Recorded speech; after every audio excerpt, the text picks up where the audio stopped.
Hello everyone. मैं Aakash Astra Vision biology online platform में आपका एक बार फिर से आज स्वागत करता हूँ। मैं आज स्टार्ट करने जा रहा हूँ नाइन्थ क्लास की बायोलॉजी, जहाँ पे हम पार्ट सेकंड पढ़ेंगे the fundamental unit of life. हमारा जो चैप्टर चल रहा है वहाँ पे द सेल स्पेशली, तो उसका हम पार्ट सेकंड स्टार्ट करेंगे, क्योंकि हमने ऑलरेडी उसमें हिस्ट्री के बारे में पढ़ा है, डिस्कवरीज के बारे में पढ़ा। तो इवन के इंट्रोडक्शन पार्ट भी वहाँ पे हमने डिस्कस किया, तो उसी को हम आज कंटिन्यू करने जा रहे हैं। तो उसमें जो हमने कुछ पॉइंटर्स वहाँ पे डिस्कस नहीं किए थे, जो आज हम स्टार्ट करने जा रहे हैं, वह है ओवरव्यू ऑफ द सेल के बारे में। तो बने रहे टॉपिक पे। इससे पहले मैं टॉपिक स्टार्ट करूँ, चल इसको सब्सक्राइब कीजिए, शेयर कीजिए, ताकि बाकी स्टूडेंट्स भी आपके साथ जुड़ पाए। ठीक है। तो स्टार्ट में करता हूँ यहाँ से the overview of the cell, specially overview of the cell के बारे में। जब भी हम बात करते हैं ओवरव्यू ऑफ द सेल, यहाँ पे हमको पर्टिकुलरली जानना है कि जो सेल जो है, अक्सर हम बोलते हैं क्या इन सेल्स का जो शेप है, साइज जो है, वो सिमिलर है या डिफरेंट है। याद रखिए, सेल्स का जो शेप जो है या साइज जो है, इवन की एक्टिविटीज में बताऊं, वो सिमिलर नहीं होता है, वो वेरी करता है, वेरी इन द सेंस वो डिफरेंट होता है। वो क्यों? क्योंकि जब भी में हम बात करेंगे यहाँ पे हमारे सेल की ओर, ठीक है, ध्यान से सुनिए, जस्ट 1 मिनट।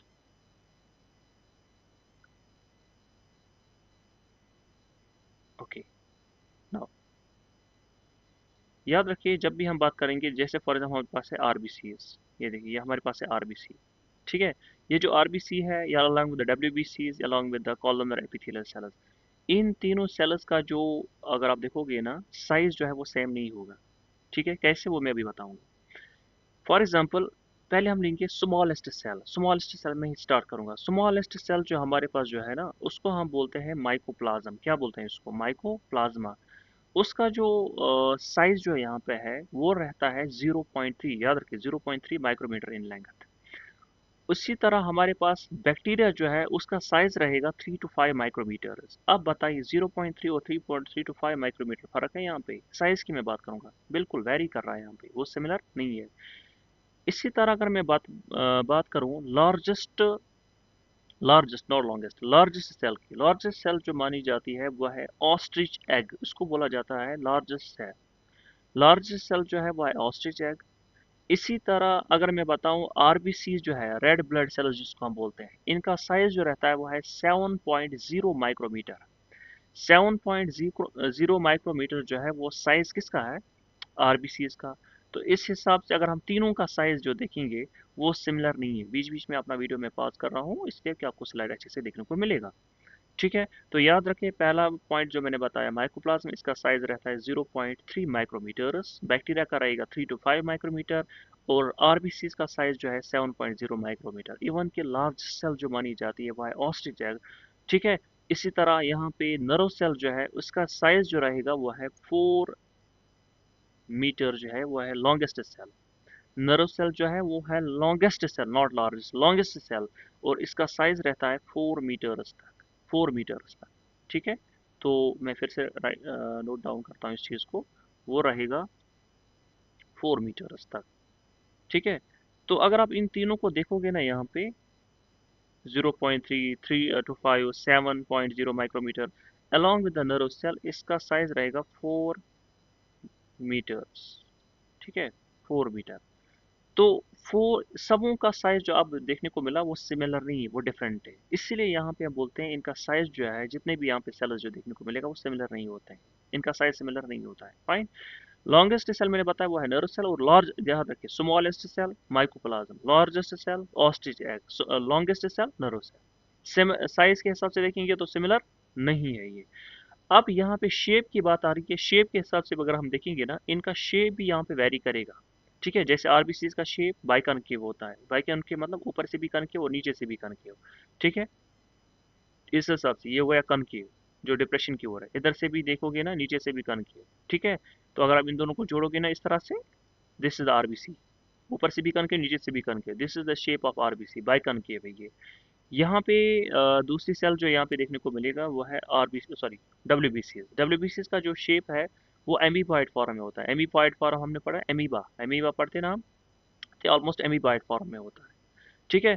और नर्व सेल जो है, नर्व सेल आपने पढ़ा है न्यूरॉन्स के बारे में। ठीक है। ये हो गया यहाँ पे सेल बॉडी, उसके साथ होते हैं डेंड्राइटिस, ठीक है, और यहाँ पे होता है एक्सॉन टर्मिनल। इस हिसाब से नर्व सेल अगर आप देखोगे ना, nerve cell, this is the nerve cell, यहाँ पे इसका भी शेप यहाँ पे सिमिलर नहीं होता है, तो इनका शेप भी यहाँ पे वेरी करेगा। जैसे कुछ सेल्स के शेप होते हैं डिस्क लाइक, डिस्क शेप्ड है, डिस्क शेप्ड, ये इस तरह से डिस्क शेप। कुछ के होते हैं पॉलीगनल, ठीक है, कुछ के होते हैं कॉलमनर, कॉलमनर मतलब लॉन्ग एलोंगेटेड, कुछ के होते हैं क्यूबाइडल, कुछ के होते हैं थ्रेड लाइक, धागे जैसे, जैसे यहाँ पे नर्व सेल है, और कुछ के होते हैं इरेगुलर फॉर्म, इरेगुलर मतलब जिसका कोई पर्टिकुलर शेप नहीं होता है। फाइन। चलिए, अब इसी दिस सेल्स को जो हम जब हम पढ़ते हैं इनके बारे में, इसको हम ब्रॉडली क्लासिफाई करते हैं दो पार्ट्स में। एक को हम बोलते हैं प्रोकैरियोटिक सेल, दूसरे को हम बोलते हैं यूकैरियोटिक सेल।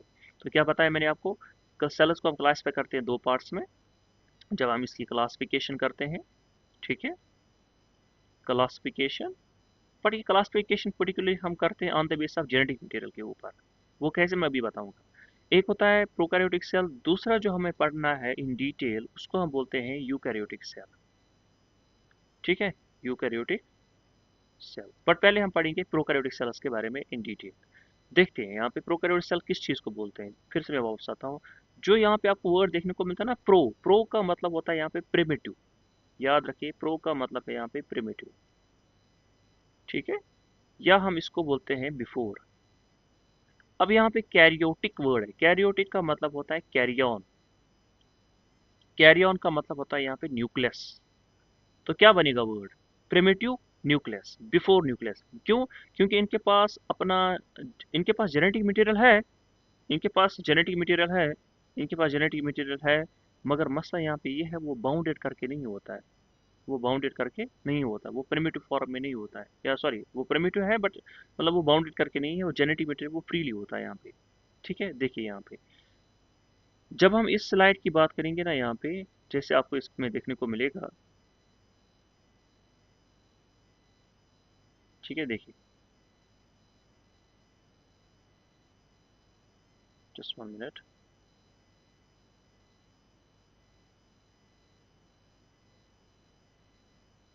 या पहले पहला पॉइंट जो है आपको देखने को मिलेगा कि prokaryotic cells are represented by, इसमें कौन कौन से सेल्स आते हैं प्रोकैरियोटिक सेल्स के अंदर। एक आता है इसके अंदर बैक्टीरिया, ठीक है। जैसे मैं एक कॉमन एग्जांपल बताऊं बैक्टीरिया का, जिसका नाम है साइनो बैक्टीरिया, साइनो बैक्टीरिया। नाम तो वैसे सबों ने सुना है, इसका एक और नाम भी है ब्लू ग्रीन एल्गी, ठीक है। तो ये जो बैक्टीरिया जो है ब्लू ग्रीन एल्गी या साइनो बैक्टीरिया जो है, ठीक है, इसको आप याद रखिए, इसको आप याद रखिए कि जो साइनोबैक्टीरिया है या ब्लू ग्रीन एल्गी जो है, ये होता है प्रोकैरियोटिक सेल, ठीक है। इसी तरह हमारे पास या एक और एग्जांपल जो है हमारे पास में से, वैसे मैंने अभी बताया ब्लू ग्रीन एल्गी, राइट। अब बैक्टीरिया यहाँ पे सिर्फ एक ही बैक्टीरिया नहीं है, आपको जो यहाँ पे साइड में जो इमेज देखने को मिलेगी यहाँ पे, इसमें तरह तरह के बैक्टीरिया के शेप्स होते हैं, वो मैं बाद में डिटेल में बताऊंगा। एक होता है कोकस बैक्टीरिया, दूसरा होता है बैसिलस बैक्टीरिया, जैसे नाम सुना है लैक्टोबैसिलस का, ठीक है। इस तरह होता है सिपायरल बैक्टीरिया, राइट। कुछ होते हैं फ्लैमेंटस बैक्टीरिया भी। तो there are number of bacterias, right. तो वो कौन से बैक्टीरिया हो गए, प्रोकैरियोटिक बैक्टीरिया, जिसमें से मोस्ट कॉमन एग्जांपल सबसे बोली जाती है ज्यादातर, वो है ब्लू ग्रीन एल्गी, ठीक है। इसी तरह हमारे पास एक और जिस प्रोकैरियोटिक सेल जो मानी जाती है वह है माइकोप्लाज्मा। इस तरह एक और है जिसको हम बोलते हैं पीपीएलओ, पीपीएलओ का मतलब है प्लूरो नमोनिया लाइक ऑर्गेनिज्म। क्यों बोलते हैं इसको प्लूरो नमोनिया लाइक ऑर्गेनिज्म, जिसकी वजह से निमोनिया होता है। स्ट्रेप्टोकोकस नमोनिया एक ऐसा बैक्टीरिया है, ठीक है, स्ट्रेप्टोकोकस, स्ट्रेप्टोकोकस निमोनिया, जिससे निमोनिया होता है, उसी की तरह एक ऑर्गेनिज्म होता है जिसको बोलते हैं PPLO, like an organism like that, ठीक है। वो भी माना जाता है प्रोकैरियोटिक ऑर्गेनिज्म, इसको भी बोलते हैं वहाँ पे प्रोकैरियोटिक सेल। मैंने आपको अभी थोड़ी देर बोला था कि इनके पास वेल डिफाइंड न्यूक्लियस नहीं होता है, कि इनके पास वेल डिफाइंड न्यूक्लियस नहीं होता है प्रोकैरियोटिक सेल्स के पास, ठीक है, ओके। दूसरी बात, यहाँ पे भी प्रोकैरियोटिक सेल्स के केस में भी इनका शेप और साइज जो है, दे दिस, वो वेरी करता है, so may greatly in shape and size. So prokaryotic cells जो होते हैं, इनका साइज और शेप जो है वो वेरी करेगा, वेरी इन द सेंस वो सेम नहीं होता है। तो याद रखिए, शेप और साइज भी वेरी करेगा, ठीक है, यानी शेप जैसे हमने अभी पढ़ा था, सेल्स के जो शेप होते हैं या उनका साइज जो है वो वेरी करता है। ठीक है, same the case in prokaryotes के केस में भी ऐसा कुछ होता है कि इनका साइज और शेप जो है वो वेरी करता है यहाँ पे। ओके, एक और चीज़, हम जब पढ़ते हैं बैक्टीरिया के केस में, टोटल यहाँ पे क्लासिफिकेशन जब हम करते हैं बैक्टीरिया के, वो टोटल हमारे पास 4 तरह के बैक्टीरिया पाए जाते हैं। ठीक है, द फोर शेप्स या the four basic shapes of bacteria are bacillus, जो रॉड शेपर्ड होते हैं, ये देखिए बैसिलस, ये वाला जो आप देख रहे हो, this is the bacillus bacteria. ठीक है, रॉड शेपर्ड बैक्टीरिया। दूसरा जो है उसको हम बोलते हैं यहाँ पे कोकस, वो स्फेरिकल फॉर्म में होता है। तीसरा होता है विब्रियो, विब्रियो मतलब कॉमा शेपर्ड, इस तरह से। ठीक है, this is the vibrio, comma shaped होता है। एक और होता है जिसको हम बोलते हैं सिपायरुलम, सिपायरुलम मतलब स्पाइरल शेपर्ड। तो याद रखिए, बैक्टीरिया को हम क्लासिफाई करते हैं on the basis of shape. तो यहाँ पे बैक्टीरिया के चार, अच्छा बैक्टीरिया क्यों बोल रहा हूँ, क्योंकि बैक्टीरिया किस में आते हैं, प्रोकैरियोटिक सेल्स में, और इसके कितने टोटल शेप्स है, चार। कौन कौन से हैं, मेनली ज्यादातर देखने को मिलता है बेसिलस, कोकस, विब्रियो, विब्रियो मतलब comma shaped, and spirillum, spirillum मतलब स्पाइरल शेपर्ड, जैसे आपकी कॉपी में होता है स्पाइरल, लाइक दैट। ठीक है, एक और याद रखिए एक पॉइंट, जितने भी प्रोकैरियोटिक सेल्स जो होते हैं, they have a cell wall, इनके पास अपना सेल वॉल होता है। मैं फिर से बात दोहरा हूँ, इस पॉइंट को मैं रिपीट कर रहा हूँ, ध्यान से सुनिए आप, कि जितने भी प्रोकैरियोटिक सेल्स हैं, जितने भी प्रोकैरियोटिक सेल्स है, इनके पास अपना सेल वॉल होता है। सो मैं ये कहूँ, क्या प्रोकैरियोट्स के पास सेल वॉल है, बिल्कुल है।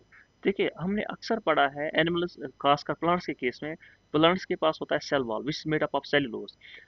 बट अगर हम यहाँ पे भी पढ़ेंगे ना, प्रोकैरियोट्स के केस में भी सेल वॉल होता है, मगर यहाँ का जो सेल वॉल जो होता है, यहाँ का जो सेल वॉल जो होता है, it is made up of peptidoglycan. किसका बना है, पेप्टाइडोग्लाइकॉन को। मैं अपना वीडियो बीच बीच में हटा रहा हूँ इस वजह से कि स्लाइड आपको अच्छे से देखने को मिलेगा।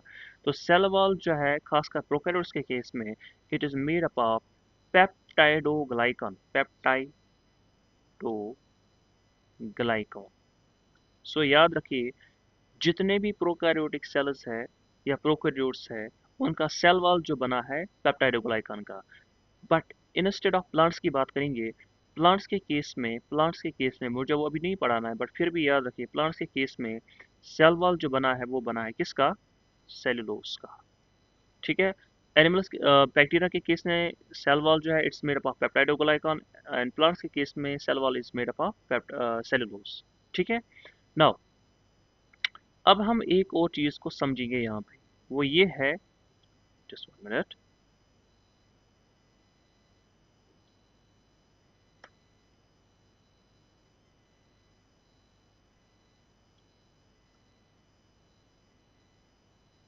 देखिए, अब मैं जो यहाँ पे बता रहा हूँ, यहाँ पे किस, इनके पास प्रोकैरियोट्स के पास, मैं प्रोकैरियोट्स की मैं बात करूंगा यहाँ पे, प्रोकैरियोट्स के पास सेल वॉल तो है ही है, साथ साथ इनके पास होता है सेल मेम्ब्रेन भी। याद रखिए, जब हम पढ़ेंगे यूकैरियोटिक सेल, ठीक है, वहाँ पे भी सेल मेम्ब्रेन है, और प्रोकैरियोट्स के केस में भी सेल मेम्ब्रेन। एक चीज़ का ख्याल रखिए आप, कुछ कॉमन पॉइंट्स जो है वो जो दोनों में कॉमन है, यानी प्रोकैरियोट्स में भी कॉमन है और यूकैरियोट्स में भी कॉमन है। वो क्या है, जैसे मैं बताऊं, जो प्रोकैरियोट्स में भी कॉमन है और यूकैरियोट्स में भी कॉमन है। फिलहाल याद रखिए आप, यूकैरियोट्स में भी कॉमन है, दोनों के केस में कॉमन। वो क्या क्या है वो देखिए आप, प्रोकैरियोट्स और यूकैरियोट्स के केस में जो कॉमन है वो ये है कि इनके पास राइबोसोमस होते हैं, दोनों के पास राइबोसोमस है। इनके पास साइटोप्लाज्म है, दोनों के पास साइटोप्लाज्म है, यानी प्रोकैरियोट्स में भी साइटोप्लाज्म, यूकैरियोट्स में भी साइटोप्लाज्म, प्रोकैरियोट्स में भी राइबोसोम, यूकैरियोट्स में भी राइबोसोम। एक और चीज जो है दोनों की जो में कॉमन है प्रोकैरियोट्स और यूकैरियोट्स के केस में, वो ये है, इनके पास होता है सेल मेम्ब्रेन। मैंने शॉर्ट में लिखा MEMB, मतलब मेम्ब्रेन, सेल मेम्ब्रेन। तो यहाँ पे मैंने वही बोला कि जितने भी प्रोकैरियोटिक सेल्स है, जितने भी प्रोकैरियोट्स है, जिनके पास न्यूक्लियस नहीं होता है, जिनके पास अपना जेनेटिक मटेरियल है, but they are not bounded in it. ठीक है, मैं आपको अभी एक स्लाइड दिखाऊंगा जहाँ पे हम प्रोकैरियोटिक स्तर के बारे में डिस्कस करेंगे थोड़ा और डिटेल में। तो यहाँ पे याद रखना, जितने भी प्रोकैरियोट्स है इनके पास सेल वॉल है, ठीक है, along with the cell membrane, right. मगर माइकोप्लाज्म जो हमने अभी पढ़ा था, एक बैक्टीरिया, उसके पास जो है सेल मेम्ब्रेन नहीं होता है। ठीक है, the semi fluid matrix filling in the cell in the cytoplasm. हाँ, एक चीज़ है और एक बात जो है प्रोकैरियोट्स के केस में, वो ये है कि इनके पास होता है साइटोप्लाज्म। मैंने आपको अभी थोड़ी देर बताया था, जो इनके केस में कॉमन जो है, इनके केस में जो कॉमन है वो कॉमन क्या है कि राइबोसोम्स दोनों के पास है, साइटोप्लाज्म दोनों के पास है, सेल मेम्ब्रेन दोनों के पास है, दोनों के पास मतलब प्रोकैरियोट्स एंड यूकेरियोट्स के केस में, सिवाय एक के जिसको हम बोलते हैं माइकोप्लाज्म। माइकोप्लाज्म के पास सेल मेम्ब्रेन नहीं होता है। ठीक है। So all prokaryotes have cell wall surrounding the cell membrane except तो माइकोप्लाज्मा, सॉरी, माइकोप्लाज्मा के पास सेल वॉल नहीं होता है, नॉट सेल मेम्ब्रेन में सेल वॉल। ठीक है। तो सेल वॉल की मैं बात करूंगा यहाँ पे। सेल वॉल जो है माइकोप्लाज्मा में, सेल वॉल जो है माइकोप्लाज्मा में नहीं होता है। ठीक है। और एक चीज याद रखिए, प्रोकैरियोट्स के केस में दे आर जनरली स्मॉलर, सबसे छोटे माने जाते हैं, क्योंकि हमने थोड़ी देर पढ़ा था स्मॉलेस्ट सेल कौन सी है, माइकोप्लाज्म, और माइकोप्लाज्म किस में आता है, प्रोकैरियोट्स में। तो इसका मतलब क्या बनेगा यहाँ पे, ज्यादातर ये छोटे होते हैं। ठीक है। हाँ, इनमें पावर ऑफ डिवीजन जो होता है, सेल डिवीजन जिसको हम बोलते हैं, पावर ऑफ डिवीजन जो होता है वो ज्यादा होता है। सो प्रोकैरियोट्स में सेल डिवीजन वाला प्रोसेस, या they multiply very fast, so multiply more rapidly than the eukaryotic cells। so बनिस्बती प्रोकैरियोट्स से, बनिस्बती यूकैरियोट्स से, प्रोकैरियोट्स के केस में याद रखिए, प्रोकैरियोटिक सेल्स जो होते हैं या प्रोकैरियोट्स जो होते हैं, इनमें पावर ऑफ डिवीजन जो है वो फास्ट होता है, स्पीड होती है उनकी fast as compare to the eukaryotic cell. And इनको एक और पॉइंट मैंने बताया था कि इनका शेप और साइज जो है वो वैरी करेगा। किनका शेप और साइज वैरी करेगा, वो करेगा प्रोकैरियोट्स के केस में, प्रोकैरियोट्स के केस में। तो याद रखिए, प्रोकैरियोट्स के केस में, खासकर जब मैं बात करूंगा प्रोकैरियोट्स के केस में, इनका शेप और साइज जो है वो वेरी करेगा, सिमिलर नहीं होता है। देखिए, ठीक है। अभी यहाँ पे आप स्लाइड देख रहे हो ना, ये यूकैरियोटिक सेल के बारे में है, बट थोड़ा सा मैं आपको ये इसको हम बाद में डिटेल में समझेंगे, बट फिलहाल हम पहले मैं आपको इसके बारे में बताता हूँ। ठीक है, चलिए जस्ट 1 मिनट। ये देखो, ये मैंने आपको अभी सेल के इसके बारे में हम बाद में डिटेल में पढ़ेंगे, बट पहले आप इस चीज़ को थोड़ा समझेंगे। ये जो यहाँ पे आप सेल देख रहे हो ना, this is actually the prokaryotic cell. इसके अंदर ये आप देख रहे हो ना, this is the genetic material. क्या है ये इसका अपना डीएनए है। This is the prokaryotic cell. तो याद रखिए, this is the prokaryotic cell.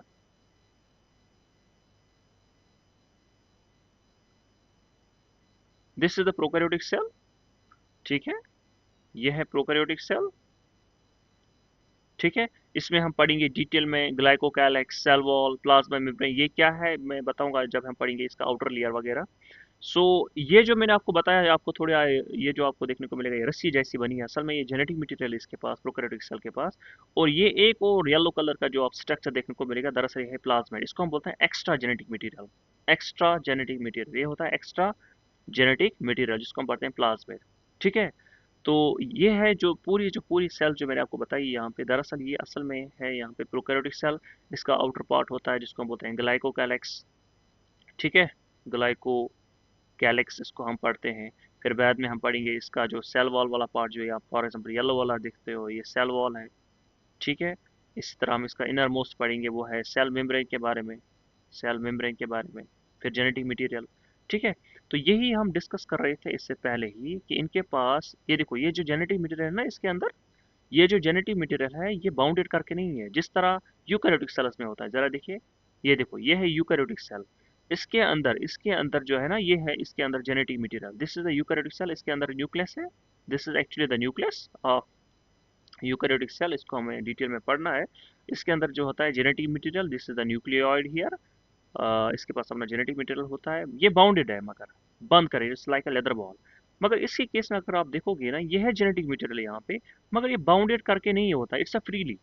यहाँ पे जेनेटिक मटेरियल वो फ्रीली होता है, साथ साथ इनके पास एक एक्स्ट्रा दिस जेनेटिक मटेरियल होता है, इसको हम बोलते हैं प्लाज्मिड। अब जिनके पास होगा उनको हम बोलते हैं पॉजिटिव, मतलब उनको हम बोलते हैं ऑलमोस्ट ग्राम पॉजिटिव, और जिनके पास नहीं होता है वो ग्राम नेगेटिव। वो क्या है gram positive gram negative, will discuss later. But फिलहाल के लिए याद रखिए, इनके पास प्लाज्मिड होता है, कुछ के पास प्लाज्मिड नहीं होता है। सो वापस आता हूँ मैं अपनी स्लाइड पे, जो मैंने आपको अभी बताया था, खासकर इस वाले के केस में, कि इनके पास इनका जो शेप और साइज है वो वेरी करेगा। दूसरा पॉइंट आप याद रखोगे, जेनेटिक मटेरियल जो खासकर प्रोकैरियोट्स के केस में जो होता है, ठीक है, वो नेकेड होता है। नेकेड जिसको हम बोलते हैं वो देख सकते हैं। And not enveloped by a nuclear membrane. Nuclear membrane देखो, एक होता है सेल मेम्ब्रेन, यहाँ पे कंफ्यूज मत हो जाना, ये सेल मेम्ब्रेन के बारे में मैं नहीं बोल रहा हूँ मैं। एक होता है सेल मेम्ब्रेन। सेल मेम्ब्रेन का मतलब जिसको हम एक और नाम से बोलते हैं प्लाज्मा मेम्ब्रेन, राइट, जिसको हम बोलते हैं प्लाज्मा मेम्ब्रेन। दूसरा होता है न्यूक्लियर मेम्ब्रेन। न्यूक्लियर मेम्ब्रेन जो न्यूक्लियस के इर्द गिर्द एक मेम्ब्रेन होता है ना, उसी को बोलते हैं हम न्यूक्लियर मेम्ब्रेन। प्रोकैरियोट्स में आप कहीं पे देख रहे हैं इधर प्रोकैरियोट्स में कोई न्यूक्लियर मेम्ब्रेन है? नो। तो इसीलिए यहाँ पे बोलते हैं ये नेकेड होता है, जिसको हम देख सकते हैं। इसलिए हमने बिगनिंग में ही पढ़ा, इसको हम बोलते हैं प्रिमिटिव न्यूक्लियस। क्यों? क्योंकि इनका न्यूक्लियस जो है वो बाउंड करके, या इनका जेनेटिक मटेरियल है वो बाउंड करके नहीं होता है, सो इनके पास न्यूक्लियर मेम्ब्रेन नहीं होता है। हाँ, यूकेरियोट्स के केस में ऐसा देखने को मिलेगा। दूसरी बात यहाँ पे ये है कि जितने भी बैक्टीरिया जो है, खासकर हम पढ़ते हैं प्रोकैरियोट्स के केस में, दे have a small circular DNA outside, ठीक है, and this small DNA is called a plasmids. जो मैंने आपको अभी बोला था अभी, इनके पास एक और एक्स्ट्रा जेनेटिक मटेरियल होता है जो आपको येलो कलर का देखने को मिलेगा। जस्ट 1 मिनट, मैं आपको फिर से दे रहा हूँ ये देखिए, ये देखिए,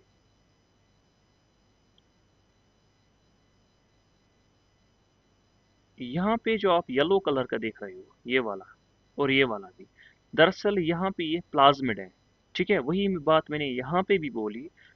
यहाँ पे मैंने बताया कुछ बैक्टीरिया ऐसे होते हैं, जो मैंने बिगिनिंग में बताया था, कुछ बैक्टीरिया ऐसे भी होते हैं जिनके पास एक्स्ट्रा कुछ जेनेटिक मटेरियल होता है, बट वो जेनेटिक मटेरियल जो होता है वो होता है स्मॉल, छोटा, सर्कुलर फॉर्म में, सर्कुलर फॉर्म में, ठीक है, बट डीएनए के बाहर, और उसको हम वहाँ पे बोलते हैं प्लाज्मिड। यहाँ पे वही बात बोला मैंने, स्मॉल, देखिए स्मॉल है, सर्कुलर फॉर्म में है, और इस स्मॉल सर्कुलर फॉर्म को हम यहाँ पे बोलते हैं क्या? Plasmid. This is the plasmid here, right.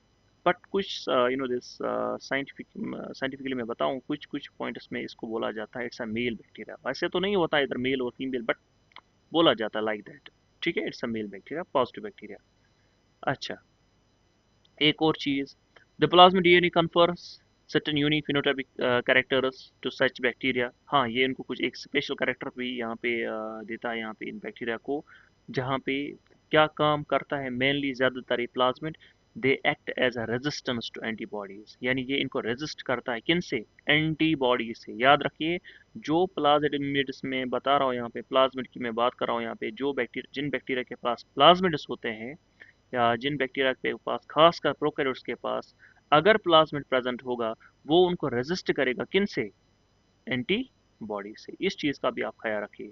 सो दूसरी बात, एक और चीज याद रखिए, इन खासकर प्रोकैरियोट्स के केस में वहां पे कोई स्पेशल टाइप ऑफ ऑर्गेनेलिज नहीं होता है, लाइक जैसे यूकैरियोट्स में होता है। हम पढ़ते हैं वहां पे endoplasmic reticulum, Golgi bodies, mitochondria, chloroplast. इनके केस में, खासकर यूकैरियोट्स के केस में, इनके केस में, यानी सॉरी प्रोकैरियोट्स के केस में, प्रोकैरियोट्स के केस में यहाँ पे कोई ऑर्गेनेलिज नहीं होता है। ठीक है। हाँ, एक चीज है जो मैंने आपको बिगनिंग में बताया था, ये देखिए राइबोसोमस है ना, इधर लिखा है राइबोसोमस। तो राइबोसोमस इनके केस में यहाँ पे है, किन के केस में? प्रोकैरियोट्स के केस में। प्रोकैरियोट्स और यूकैरियोट केस में कॉमन कुछ कुछ है, वो है ribosome, cytoplasm and cell membrane. But बाकी जितने भी ऑर्गेनिल्स हैं, endoplasm reticulum, Golgi bodies, mitochondria, lysosomes, वो यहाँ पे आपको देखने को नहीं मिलेगा। कहाँ पे? प्रोकैरियोट्स के केस में। तो इस बात का भी आप ख्याल रखें यहाँ पे। ठीक है, okay. Now the next one, ठीक है, एक last point. A specialized differentiated form of a cell membrane called a mesosomes in the is the characteristic of prokaryotes. They are essentially enfoldings of cell membrane। ठीक है, तो इन ही जब हम bacteria के case में पढ़ते हैं ना, बैक्टीरिया के केस में, मैं इसको एक और स्लाइड पे दिखाऊंगा। यहाँ पे कुछ फोल्ड लाइक स्ट्रक्चर्स होते हैं इस तरह से, यहाँ पे कुछ फोल्ड लाइक स्ट्रक्चर्स होते हैं इस तरह से। These enfolding like structures of cell membrane, enfolding like structures of cell membrane is known as mesosomes। इनको हम बोलते हैं mesosomes। ठीक है, तो याद रखिए, enfolding like structures of in prokaryotes के केस में उनको हम बोलते हैं क्या? These are the enfolding like structure जो ना, ये enfolding like structures, इन्हीं enfolding like structures को हम साइंस में एक नाम देते हैं mesosomes। ये क्या है, इनको उसको भी मैं डिटेल में बताऊंगा आगे, क्योंकि फिलहाल मैं आपको अभी बेसिक बेसिक बता रहा हूँ कि क्या क्या पॉइंट्स हैं पढ़ने। फाइन। और एक चीज़ देखेंगे जो मैं आपको फर्दर ऑन डिटेल में पढ़ाऊंगा, वही है कि एक जो हम पढ़ते हैं प्रोकैरियोटिक सेल, वहाँ पे हम पढ़ेंगे सेल एनवेलप और इसके मॉडिफिकेशन के बारे में। फिलहाल यहाँ पे आप सिर्फ थोड़ा सा बेसिक आइडिया जानिए। मोस्ट प्रोकैरियोटिक सेल्स, खासकर जो बैक्टीरिया सेल्स जो होते हैं, they are actually made up of chemical substances. ठीक है, they have a chemically complex cell envelope. और ये जो सेल एनवेलप जो है ना, दरअसल ये तीन पार्ट्स का बना होता है। आउटर मोस्ट लेयर जो होता है उसको हम बोलते हैं ग्लाइकोकैलिक्स। ठीक है, नेक्स्ट वाला लेयर जो है वो है सेल वॉल, और तीसरा वाला लेयर जो है वो है प्लाज्मा मेम्ब्रेन। सो फिर से मैं आखिरी बार बता रहा हूँ यहाँ पे, इस पॉइंट को आप गौर से याद रखिए। Just 1 minute. या देखिए, सबसे बाहर वाली लेयर जो है, ये जो आप देख रहे हो ना आउटर मोस्ट लेयर, इसको हम बोलते हैं यहाँ पे glycocalyx. Glycocalyx. Just 1 minute, I will repeat it again.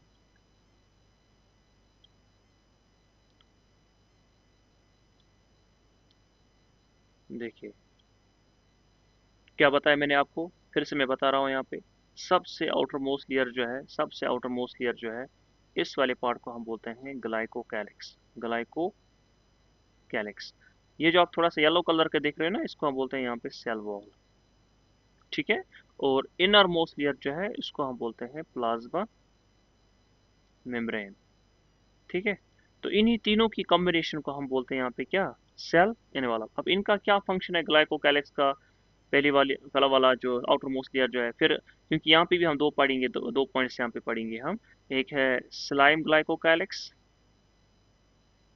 ठीक है, क्योंकि ग्लाइकोकैलिक्स दो पार्ट्स का बना होता है, एक है स्लाइम लेयर, दूसरा होता है, इसको बोलते हैं कैप्सूल फॉर्म। दूसरा हम पढ़ेंगे सेल वॉल के बारे में, और तीसरा हम पढ़ेंगे प्लाज्मा मेम्ब्रेन के बारे में। इनको हम डिटेल में समझेंगे। तो बने रहिए चैनल पे आगे वाले लेक्चर के लिए। तब तक के लिए टेक केयर।